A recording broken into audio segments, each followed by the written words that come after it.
네, 안녕하세요. 저는 주식회사 피코사운드 대표 김진수라고 합니다. 네, 여러분들 제일 궁금해하시는 배합, 그러니까 배기 압력이라고 그러는데 말로는 배합 하는데 배합의 정확한 의미, 배합을 어떻게 측정하는지 순정 머플러에서 제조를 할 때 오일을 할 때 가장 중요하게 생각하는 부분이 배합이에요. 배합이 소리, 요즘에 흔히 민감하게 하는 이제 연비하고 굉장히 관련이 커요. 근데 터보차 같은 경우에는 그냥 뒤로 빼기 바쁘다.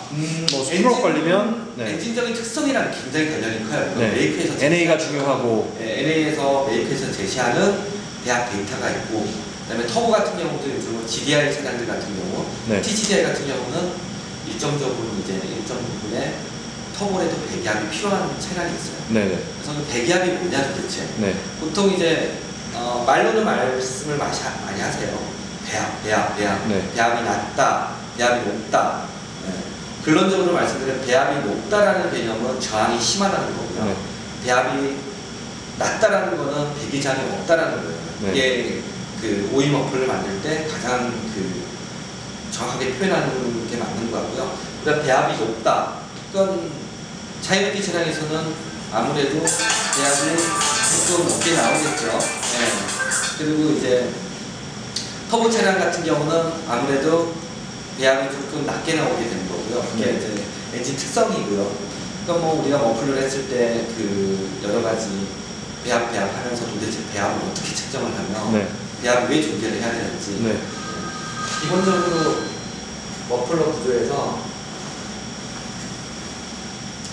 일반적으로 말하는 직관형 머플러들 직관형 머플러들 같은 경우는 아무래도 배합이 낮게 측정되겠죠.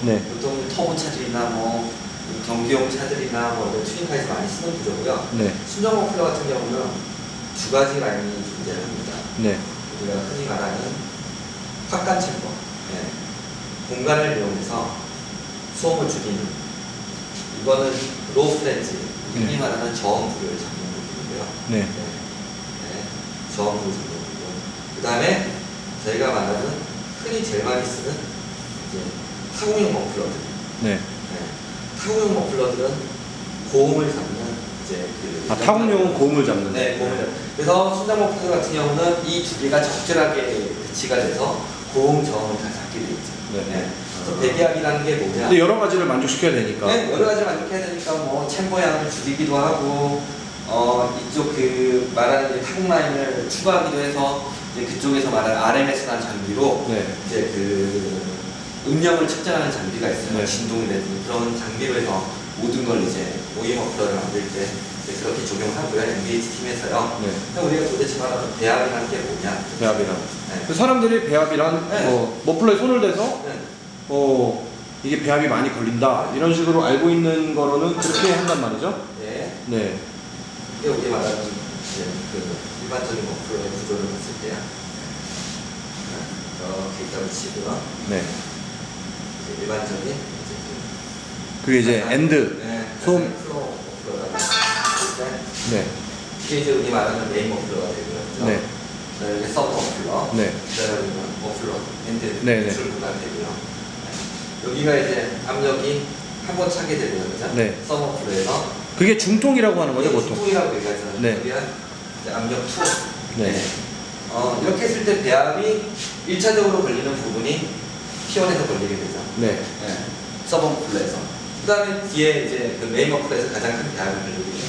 메이크에서 배합 데이터가 가정을 했을 때 40kpI가 단위가 나왔을 때 여기에 대해서 이제 배합을 맞춰 나가는 거죠. 여기서. 그러니까 엔진에서 공기를 쏴주고, 여기서는 소음을 줄이고 여러 가지 그 배합을 형성하기 위해서 머플러들이 다 설치가 되어 있고, 여기서 나오는 저항들이 결국에는 걸려서 엔진 쪽은 더 많이 내보내려고 하고, 여기서는 이제 저항이 생기고, 보통 이제 배합을 측정하는 위치가 여기 센스로 측정을 하게 됩니다. 얘가 나가려는 압력과 들어오려는 압력에서 생기는 그 압력차를 우리가 말하는 배합이라고 합니다.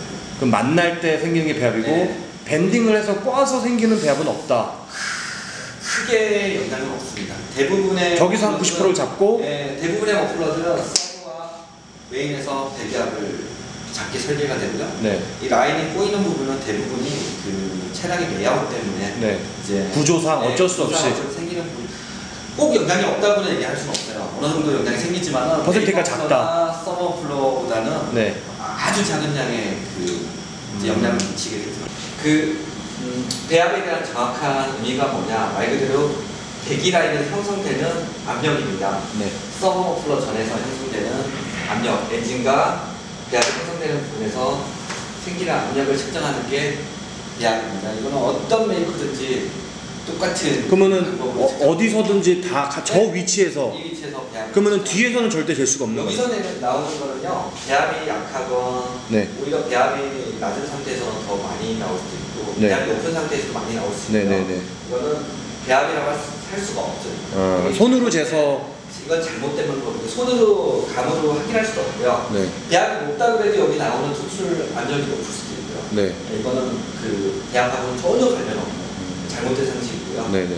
배합을 측정하는 위치는 이쪽에서 서머 플로 전에서 측정하는 게 네네. 심지어 몇 센치 단위까지 다 지정을 해서 네네. 배합을 보고 아주 정확하게. 일본 메이커건 독일 메이커건 한국 메이커건 다 정해진 위치. 전 세계 공용이에요, 그거는. 공용입니다. 쟤는 위치는 엔진 그 카탈리티 뒤쪽에서 네네네. 머플러 배합이 다 재개돼 네. 있습니다. 배합이 특히 요즘 차 같은 경우 가변 실린더를 가진 차들도 많아요. 네네. 그래서 예를 들면 가변 SLK 같이. 머플러라는 개념이랑 네. 그 가변 배합 조절 장치라는 거는 BMW나 요즘 벤츠나 이런 뭐 웬만한 차들이 많이 쓰는 모델이죠. 그 현대차들도 그런 이제 안에 플랩이 달려 있는데요. 저속일 때 배합은 이제 기미가 높여주고, 네. 높여주고, 고속일 때는 낮춰주고 하는 가변 배합 장치들이 좀 많이 들려 있어요. 가변 머플러와 가변 그 배합 조절 장치는 개념이 틀립니다. 뭐가 다른 거예요? 위조스트 플랩이라고 그러는데요. 네. 가변 배합 조절 장치는 네. 이제 엔진에서 이제 그 오일값이 증가하면은 네. 이제 배기압을 떨어뜨려 가지고 고속에서 이제 차가 더 출력이나 여러 가지 부분에서 잘 상황에 맞게. 예. 저속이나 이런 그런 상황에서는 자기가 판단을 해서 플랩을 막아서 이제 배기 압력을 높여주고요. 네. 그래서 심지어는 요즘에 단순한 배기압 조절 장치가 아니고 한 머플러에 두 가지 머플러가 공존하는 머플러도 좀 나와요. 예를 들면 SLK 중에 55 네네. 신형 AMG요. 네, 전자식 셔터가 달려 있어요. 저희가 이제 셔터 방식으로. 네, 셔터 방식 전자식으로든요. 네. 더 정밀하게 제어를 하고 속도도 굉장히 빨라졌어요. 네네. 네, 그 열고 닫는 게 단점들도 많이 보완을 했는데 그래서 보고 깜짝 놀랐는데요. 처음에는 제가 이제 가변 실린더가 있다는 건 알았는데 네. 저희가 이제 배합을 한번 측정을 해봤습니다. 네네. 닫았을 때랑 열었을 때 배기압이 네. 저희가 그 머플러를 개발할 때, 우리 수정 머플러를 개발할 때랑도 상식을 벗어나는 그 배합을 가지고 있어서 상식을 벗어난다는 건 무슨 뜻인가요? 뭐 정말 우리 말하는 고성능 퍼포먼스 네. 가진 차들이 보통 한 5 정도, 네. 5kpa 정도의 배합을 가지고 아반떼가 한 30kp 네, 아반떼가 30에서 35 네네. 정도를 가지고 있는데 그게 보통 우리 말하는 150마력대 차량들 2000cc 그러면은 거의 안 걸린다는 소리네요.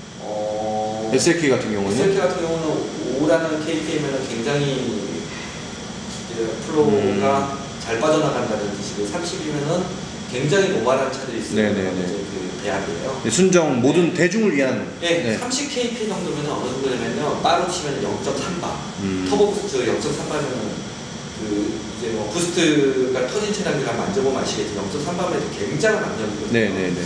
그래서 이게 이상하다 그 배합을 셔터를 닫았을 때는 굉장히 높은 압력이 요구를 하고 닫았을 때는 굉장히 적은 압력을 요구를 하는데 그 조건이 이제 그 가변 실린더 때 사기통일 때는 이제 실린더를 닫아가지고 그 만약 때 사기통 머플러로 운행을 해서 여러 가지 그러면은 때 네. 뭐 연비 세이브나 이런 부분을 사기통을 아예 닫고 머플러도 닫고. 네, 머플러를 사기통 머플러로 전환. 차가 그러면은 아예 사기통으로 변신되는 거예요. 머플러까지 다.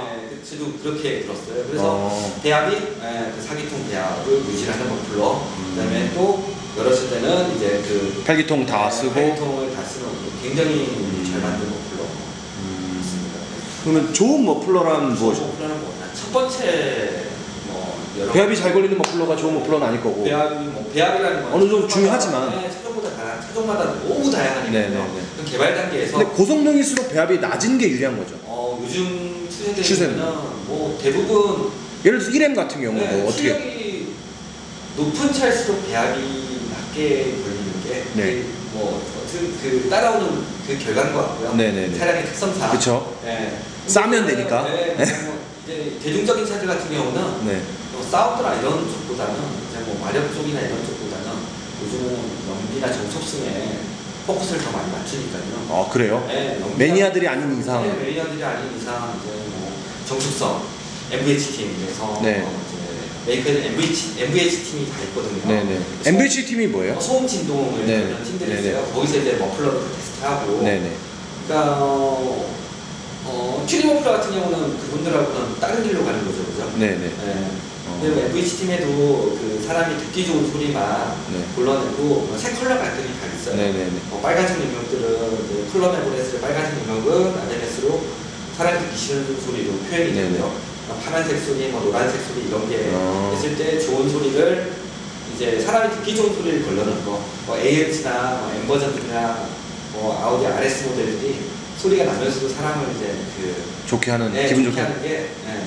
튜닝 머플러도 결국에는 크다고 사람들이 들을 때는 기분 나쁜 소리가 아니고 조금 그거를 잘 뽑아내는 게 좋은 소리를 뽑아내는 게 그게 이제 또 튜닝 머플러들.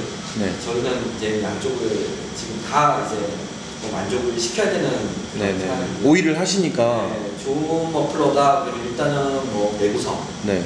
3년, 5년 써도 네. 변함없는 머플러가 가장 좋은 머플러고요.